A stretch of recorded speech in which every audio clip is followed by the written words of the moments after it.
أعوذ بالله من الشيطان الرجيم بسم الله الرحمن الرحيم وبشر المؤمنين بأن لهم من الله فضلا كبيرا ولا تطع الكافرين والمنافقين ودع أذاهم وتوكل على الله وكفى بالله وكيلا صدق اللہ العظیم۔ سورہ احزاب کی آیت نمبر 47 اور 48 کی تلاوت ہوئی ہے۔ اللہ جل جلالہ نبی صلی اللہ علیہ وآلہ وسلم کو حکم دے رہے ہیں اور آپ کے واسطے سے قیامت تک کے سارے مسلمانوں کو یہ حکم ہے۔ کیا حکم ہے کہ تم مومنوں کو خوشخبری سنا دو کہ ان پر اللہ کی طرف سے بڑا فضل ہونے والا ہے، اور کافروں اور منافقوں کو بات کو نہ مانو، اور ان کی طرف سے جو تکلیف پہنچے اس کی پرواہ نہ کرو، اور اللہ پر بھروسہ کیے رکھو، وہ اللہ رکھوالا، کام بنانے کے لیے اللہ کی ذات کافی ہے۔ یہ دو آیتیں قیامت تک کے لیے رہنمائی کر رہی ہیں کہ بشارتیں یہ ایمان والوں کے لیے ہیں، اور دنیا کے اندر عافیت والی زندگی، سکون والی زندگی یہ صرف ایمان والوں کے نصیب میں ہے۔ اور اللہ جل جلالہ جا بجا ان باتوں کی طرف قرآن پاک میں بھی اور ہمارے نبی صلی اللہ علیہ وآلہ وسلم کے بیانات میں بھی ہمیں اس بات کی طرف ترغیب دے رہے ہیں کہ مایوسی تو کافروں کا کام ہے۔ اللہ کی رحمت سے مایوس ہونا، مسلمان مایوس نہیں ہوتا، ہاں ایمان والا کبھی بھی مایوس نہیں ہوتا۔ اس کا سب سے بڑا آسرا، سب سے بڑا بھروسہ وہ اللہ کی ذات ہے۔ اور یہ دنیا کا ماحول، گرد و پیش کے حالات، یہ چیزیں، یہ آدمی کی طبیعت کو، اور اس میں سب سے بڑا کردار شیطان مردود کا ہے۔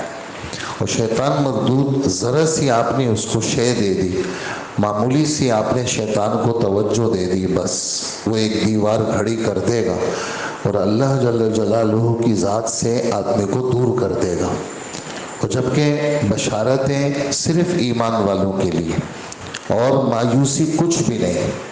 گناہ ہو گیا، اول تو نہ کرے آدمی، ہو گیا تو انسان اللہ کی طرف متوجہ ہو، اللہ پاک گناہوں کو معاف کر دیں گے۔ بڑا سے بڑا گناہ، شرک سے بڑا کوئی گناہ نہیں ہے۔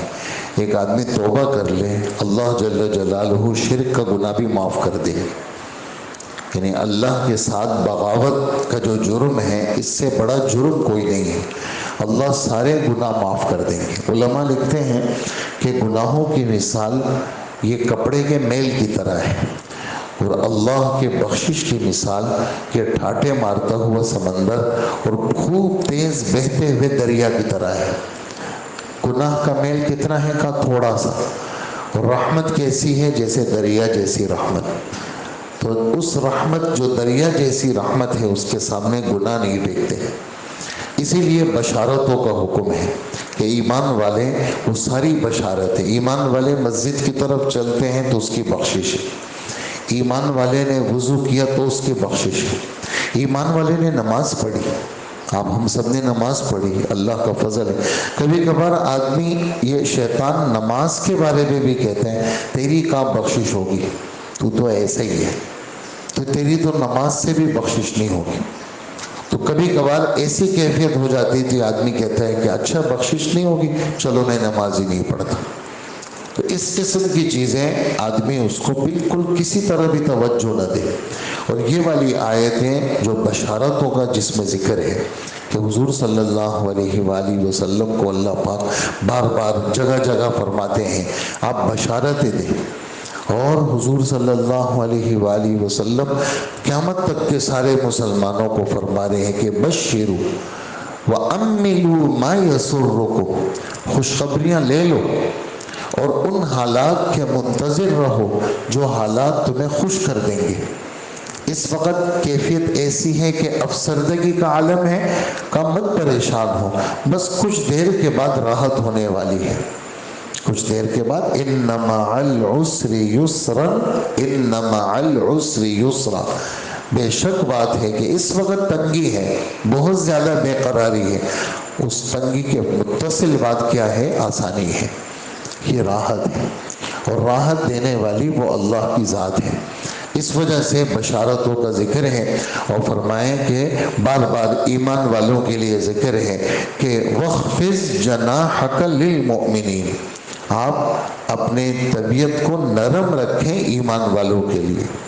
لِتُبَشِّرَ بِهِ الْمُتَّقِينَ، ہم نے آپ پر یہ قرآن اتارا ہے تاکہ آپ ایمان والے پرہیزگاروں کو آپ خوشخبریاں دیں۔ خوشخبریاں ہیں، ایمان کی بہت زیادہ برکات ہے، ایمان کی سب سے بڑی برکت یہ ہے کہ اللہ پاک اس کو قیامت میں دائمی عذاب سے بچائیں گے۔ ہمیشہ کی دوزخ سے ایمان والا ایمان کی برکت سے بچے گا۔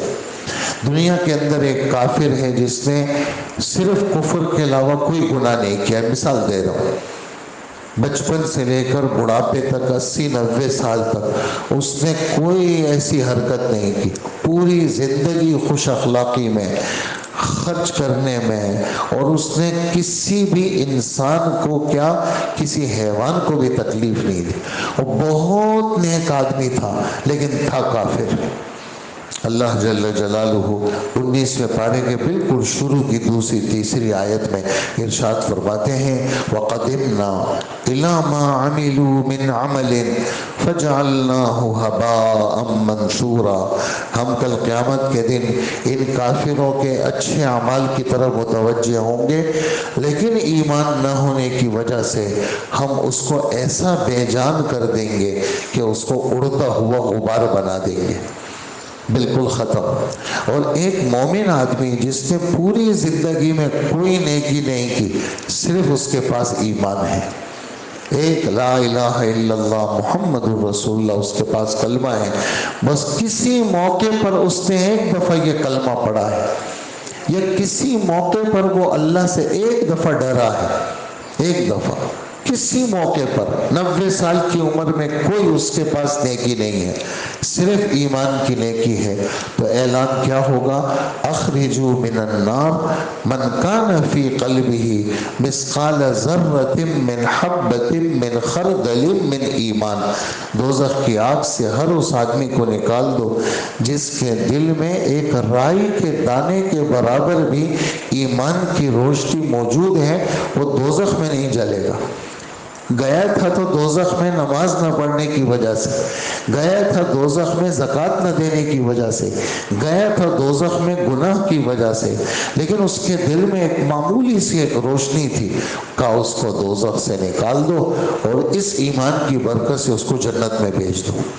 تو یہ ایمان اپنے اندر برکتیں رکھتا ہے، اور یہ اعمال اپنے اندر سکون رکھتے ہیں۔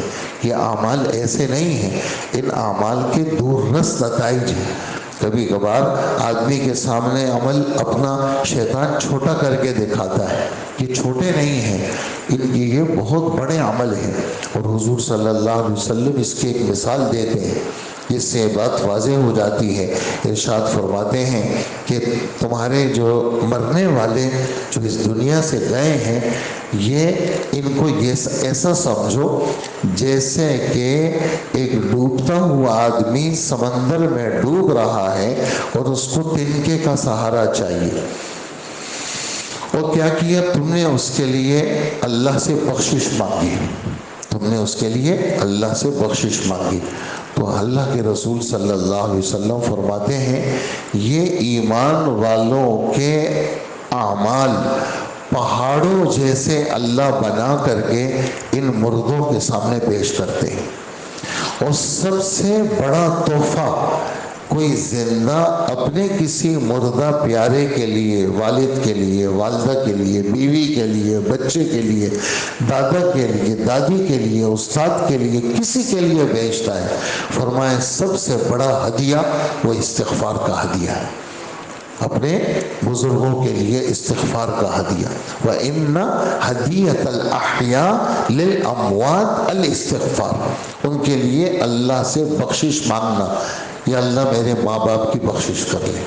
اسی وجہ سے سب سے بڑی عمل آپ حضرات کے سامنے بار بار بات آتی ہے، روز کا معمول بہت سارے ہمارے نمازی بھائیوں نے بنایا ہوا ہے، اے اللہ ایمان والوں کی بخشش فرما۔ یہ 25 دفعہ یا 27 دفعہ جو بھی اس کا معمول بنائے گا، پوری دنیا کے اندر جتنے ایمان والے ہیں ان کے تعداد کے برابر، مرد ہیں یا عورت، ان کے تعداد کے برابر اللہ اس کو نیکیاں دیں گے۔ یہ کوئی معمولی بات ہے۔ اسی طرح اللہ جل جلالہ اس استغفار کی برکت سے، جو یہ 27 دفعہ استغفار کر رہا ہے، اللہ پاک اس کی برکت سے سارے ایمان والوں کو رزق دیں گے۔ اور نمبر 3 یہ ہے کہ اللہ پاک اس کو ہمیشہ کے لیے مستجاب الدعوات بنا لیں گے، یہ جو بھی دعا مانگے گا اللہ قبول کریں گے۔ تو ایمان والوں کے لیے بخشش یہ بھی کیا ہے؟ بشارت ہے اس کے اندر۔ مومن مسجد کی طرف چلتا ہے، بشارت ہے۔ مومن نے کسی کو ایک کھجور کا ٹکڑا دے دیا، ہمارے نبی فرماتے ہیں کہ اس کھجور کے ٹکڑے کی برکت سے دوزخ کی آگ بجھ جاتی ہے۔ مومن نے کسی کو مسکرا کے ملا، تبسمک فی وجہ اخیک صدقۃ، مسلمان کے چہرے کے اوپر تو نے صرف مسکراہٹ کو پیش کیا، کہا کہ یہ مسکراہٹ تیرے لیے صدقے کا ثواب رکھتی ہے، یہ مسکراہٹ تیرے لیے صدقے کا ثواب رکھتی ہے۔ اس لیے بشارتوں کو ذہن میں رکھنے سے آدمی کی طبیعت خوش ہوتی ہے کہ بھئی جنت تو ایمان والوں کے لیے ہے، کافروں کے لیے تو نہیں ہے۔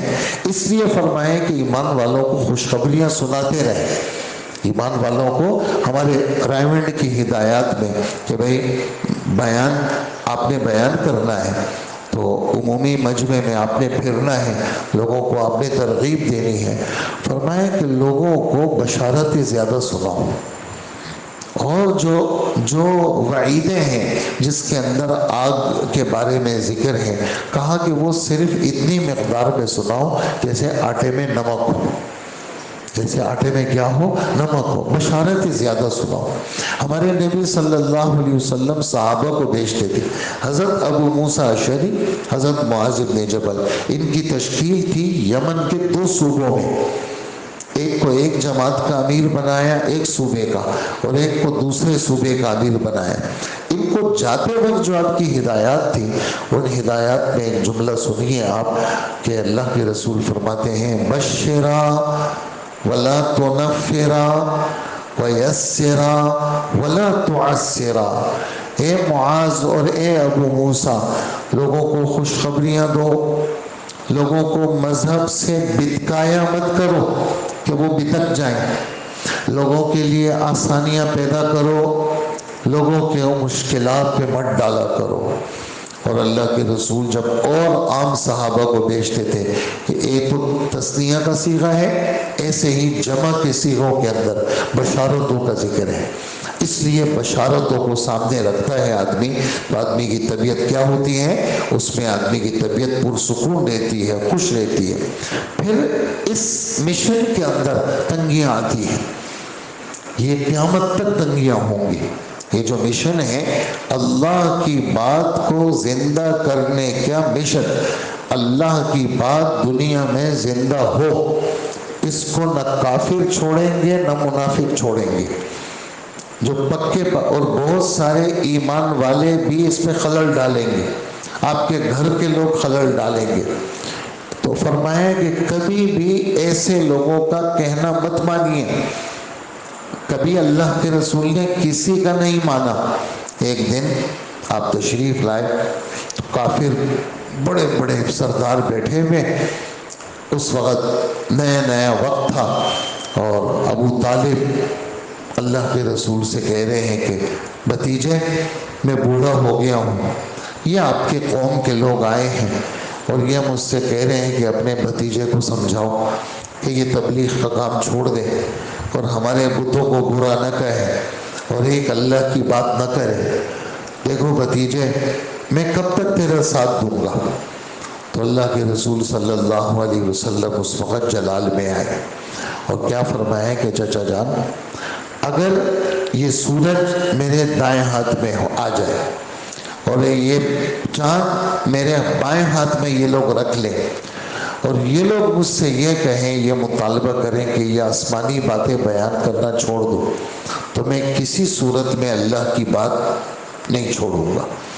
اور سورہ قلم کے اندر آیت ہے وَدُّوا لَوْ تُدْهِنُوا فَيُدْهِنُونَ، یہ کافر لوگ یہ چاہتے ہیں آپ اس تبلیغ کے کام میں ڈھیلے پڑ جائیں، بات کرنا چھوڑ دیں، تو یہ بھی آپ کے مخالفت چھوڑ دیں گے۔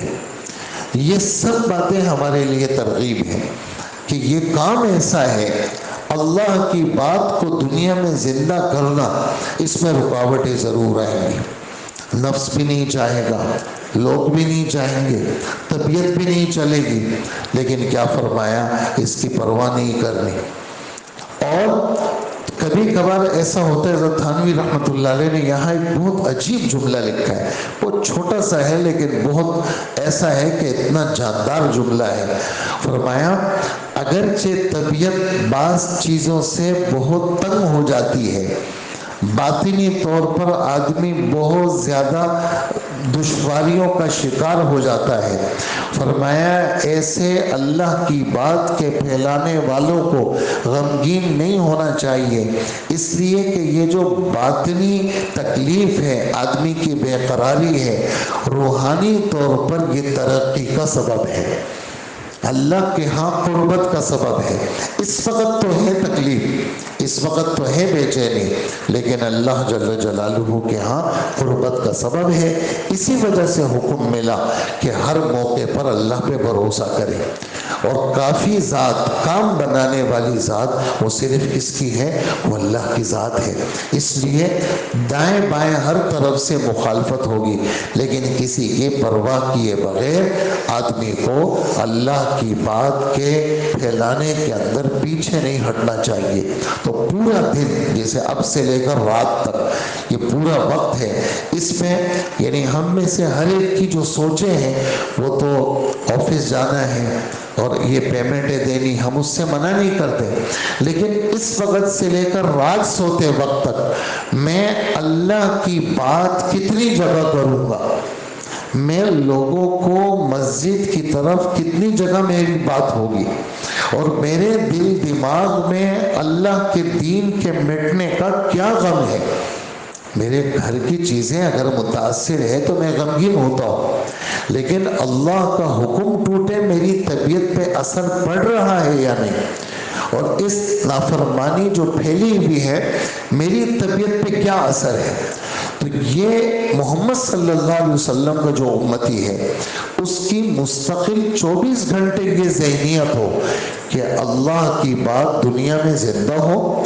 اور ایک اس میں بہت ہی عجیب بات، یعنی حضرت مولانا الیاس صاحب رحمۃ اللہ علیہ کی ملفوظات ہیں، چھپے ہوئے ہیں، وہ فرماتے ہیں کہ امام شعرانی رحمۃ اللہ علیہ، ایک بہت بڑے اللہ والے گزرے ہیں، کہ انہوں نے ایک بات یہ لکھی ہے کہ تھوڑا سا یہ توجہ ڈالنا، یہ گہری بات ہے، لیکن آپ بھی ایسے کوئی ان پڑھ نہیں ہے کہ آپ کو یہ بات سمجھ میں نہ آئے، سمجھ میں ضرور آئے گی، اور اللہ نے چاہا تو بہت سارے اس پر عمل بھی کریں گے۔ وہ فرماتے ہیں تھوڑی سی توجہ کے ساتھ یہ سوچو کہ پوری دنیا کے اندر اللہ جل جلالہ کی کتنی نافرمانیاں ہو رہی ہیں، اور اندر اندر تھوڑی دیر سوچ کے ساتھ کہ اے اللہ ان نافرمانیوں کو آپ ختم کر لے، اور پوری دنیا کے اندر اے اللہ نیکیوں کو زندہ کر لے، نافرمانیوں کو ختم کر لے، اور اے اللہ پوری دنیا کے اندر نیکیوں کو زندہ کر لے۔ تو کہا کہ اللہ جل جلالہ کا قرب، جیسے نبیوں کو اللہ پاک اس محنت کی وجہ سے کہ دین دنیا میں زندہ ہو اور نافرمانیاں دنیا سے ختم ہو، جیسے نقل و حرکت کے اندر آدمی پھرتا ہے، جیسے اس میں آدمی کو اللہ کا قرب ملتا ہے، ایسے ہی تھوڑی دیر بیٹھ کر کے اس سوچ کے ساتھ وقت گزارنا کہ دنیا سے برائیوں کا خاتمہ خدا کرے اور دنیا میں نیکیوں کو اللہ زندہ کرے۔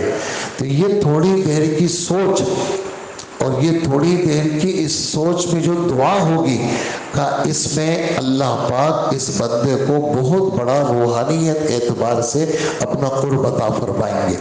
تو انسان یعنی اپنی دعاؤں کے اندر، اپنی سوچوں کے اندر اور اپنی محنت کے اندر اس بات کو وجود دے کہ مجھے اللہ جل جلالہ نے نبیوں کی نیابت اور آسمانی نمائندگی اللہ نے مجھے دی ہے، میں اس میں کتنا استعمال ہو رہا ہوں۔